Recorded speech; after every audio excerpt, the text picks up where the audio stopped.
Right guys, this video you're about to see, it will basically help you bypass all this steering malfunction malarkey. There's loads of stuff on the internet about pulling the fuse, put it back in, disconnect the battery, yeah, okay, but what happens when that doesn't work, when it completely fails altogether? This video will show you exactly how to fix it permanently, although it's not a real fix, but it's going to save you a lot of money. So hope it's alright for you guys. Thanks.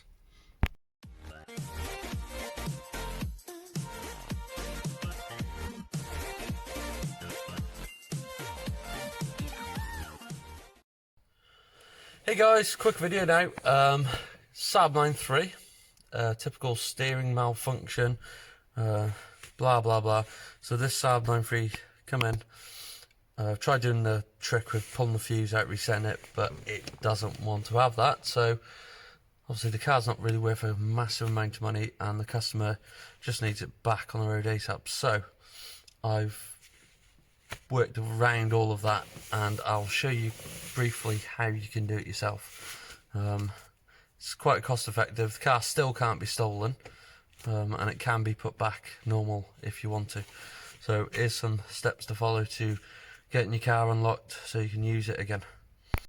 So here we are in the car, and obviously if you get this message coming up, it won't start. And obviously the key won't turn in the ignition, especially you put it in, and keep getting that message. Obviously you can't turn it because underneath there is a little micro switch motor, sorry. I can just put it like that right here. So obviously there's a spring in that part there, and then you push it down, and I've just used some rubber just to stop it from locking off so the key don't get stuck in. Alright, so now we can actually turn the ignition on, which is a start. Obviously we get that message there, ignition comes on, but clearly because of sim fault it won't start. So what I've done, I've ran some wires. Obviously this will be put back professionally, but it's just temp just to see if it works. So this is your start motor relay here. So obviously just pull it out, I'll show you what I've done. So this pin here, I've just twisted that around for now, just for testing theories. Put that in. Don't know why this camera keeps out focusing, sorry guys. So just ran some twin into the car. I'll just put the other end just briefly onto the battery. So now,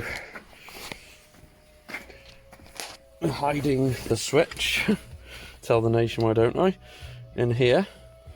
So ignition is on, and then as you can see, she's up and running.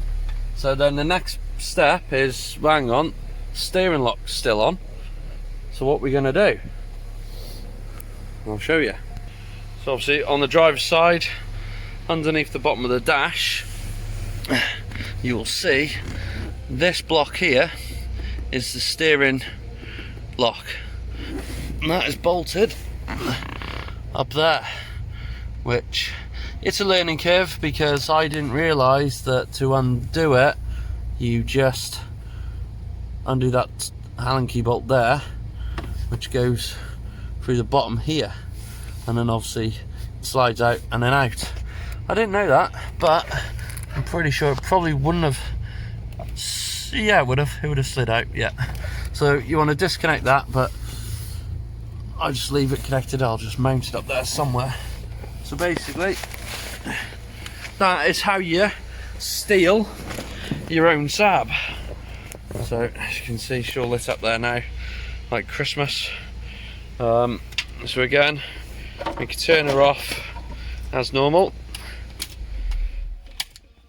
pull the key out. Obviously that chime does stop. Oh no, it's because the lights are on. There we go. So yeah, so again, obviously remember to block that pin off there, or we'd probably be able to take this stepper motor out altogether. And that's what locks your key in and stops you from turning it again. So as soon as you push it on, got that note there, turn the ignition lights on, obviously our push button start, up she kicks.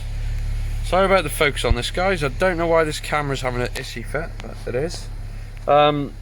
Yeah, so basically there is how-tos on there, how to get this ignition barrel out, so you can actually gain access to it. But I hope it has helped you steal your own car, hopefully. Obviously, like I say, no one else can steal it unless they've got the key still, because it's got the code. So obviously if we put a finger in it, normally, oh there we go, see, immobiliser error. Is it going to do it?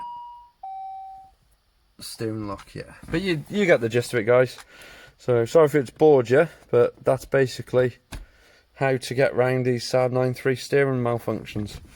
It's actually technically it's a sim, but we haven't got time for stripping that down and ordering another one then getting it coded. So hope it up, guys. Cheers. Okay guys, if you're still continuing to watch, this is how it's going to be hardwired correctly. So obviously we've pulled the body control module off.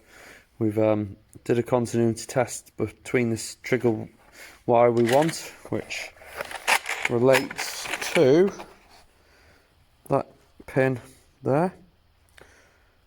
Sorry about the focus again, guys. I don't know what's going on with this camera. That pin there, the most important thing you need to know is that it relates to this plug here. Obviously to get the BSM off, body control module, sorry. Obviously torques here, torques up the top here, 13mm for power here, and then these three bolts here, and then lift it up but push on the bolts and it'll push them plugs out. So it's this plug here, and you want to be going for the brown and white wire, which is this one right there, right on the end there. So getting into it is a bit of a pain, but yeah, so that's where you want to run one of your wires to, and then the other one, just any other earth points, whether it be the battery or anywhere else inside the car if you want. So that's how to hardwire it properly. So there we have it, all back together now. Running the cable, obviously the only way you can tell is this one wire here, but it's all running tidy and neat. Need to finish putting a couple of the dash trims back in, but as you can see it's all back together. Switch is all hidden, and I do have a key here somewhere for it, which is here. So again, it's all back to normal. Obviously, normally get that annoying noise. It's checking, ignition lights on, but nothing on the key. So we pull this up here, and we have it.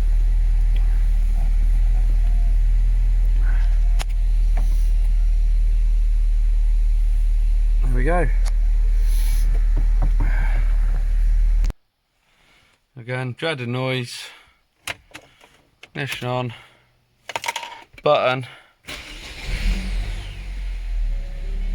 Now, but it says there, just cleared up though, but you won't be able to get rid of that. But still, you should be able to use your car safe and sound. Hope it up, guys. Cheers.